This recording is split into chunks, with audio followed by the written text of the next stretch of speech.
Hello Ilocandia! Welcome back to another episode of What's Cooking only here on Wake Up Ilocos. So for today, we are going to make my own version of jambalaya. As you can see, jambalaya is originated in Southeast Tex-Mex cuisine, and also it's a Creole cuisine in around sa mga New Orleans and stuff like that.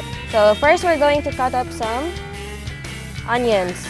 So for this dish, I'm going to use itong tinatawag nating sibuyas Tagalog, or preferably known as red onions in other countries.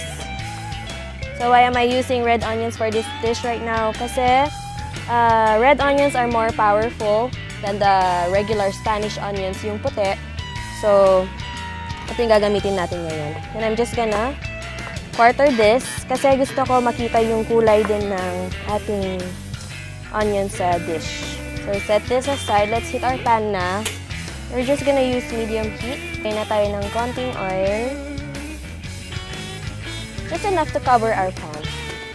And ilalagay na natin ang ating onion. I prefer to put it na kakasindi lang ng ating pan para hindi masunog yung ating onions, kasi the more you overpower this, the more na magiging worse yung lasa niya. So we just need to put it on medium heat at hindi natin kailangan sunugin ang ating onions.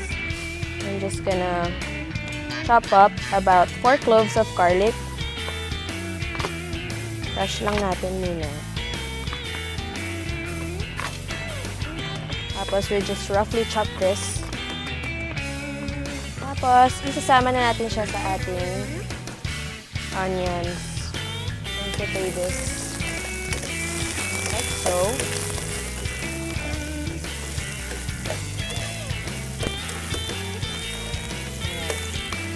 So while waiting for that, let's continue dicing up our bell pepper.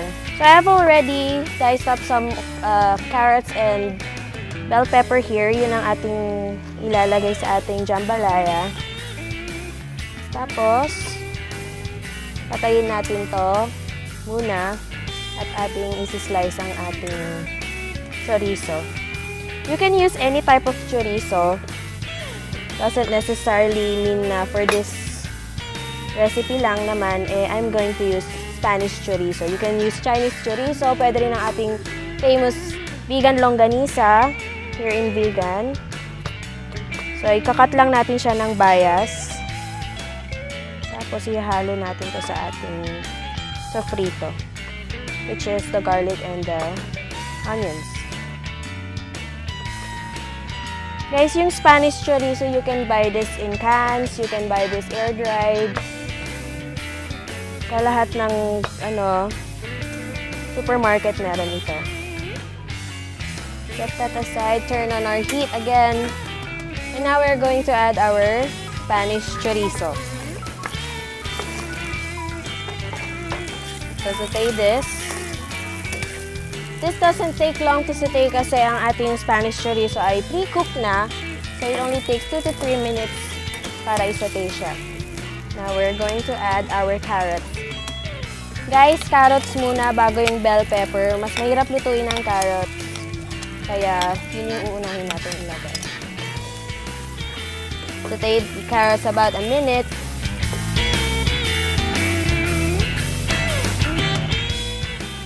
And when you see na it's medyo translucent na, lagay nyo na ang ating bell pepper. Just keep on stirring, and we're gonna add our tomato sauce. So, isisimmer nyo lang to in low heat for about a minute or 2.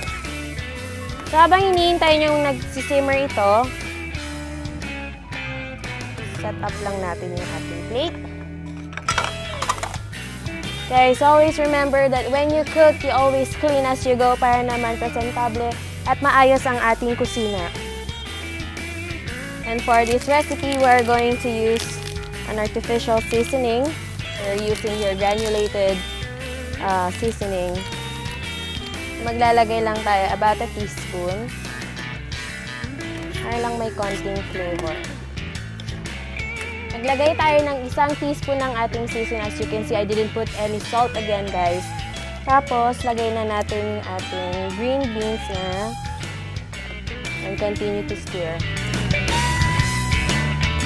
Add a little bit of pepper. And of course, ang aking favorite, cayenne pepper for a little punch at saka kick sa ating dish. It's about a pinch. Nakikita nyo, nagsisimmer na siya, bumubulo-kulo ko na siya. Then we're gonna add our rice. Since hindi siya matatawag na jambalaya pag hindi tayo naglagay ng rice. So pwede kayong gumamit ng any variety ng rice na gusto nyo. But today, I'm going to use jasmine rice. Kasi ang jambalaya, ginagamitan dyan long grain rice. So just keep on mixing.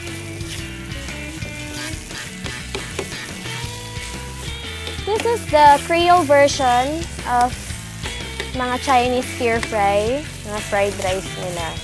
So kanina nag-add tayo ng 1 teaspoon ng ating granulated seasoning.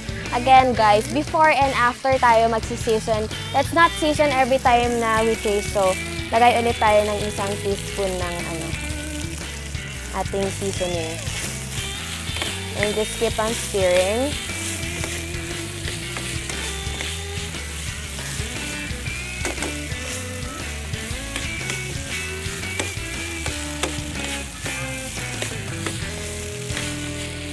And this is done.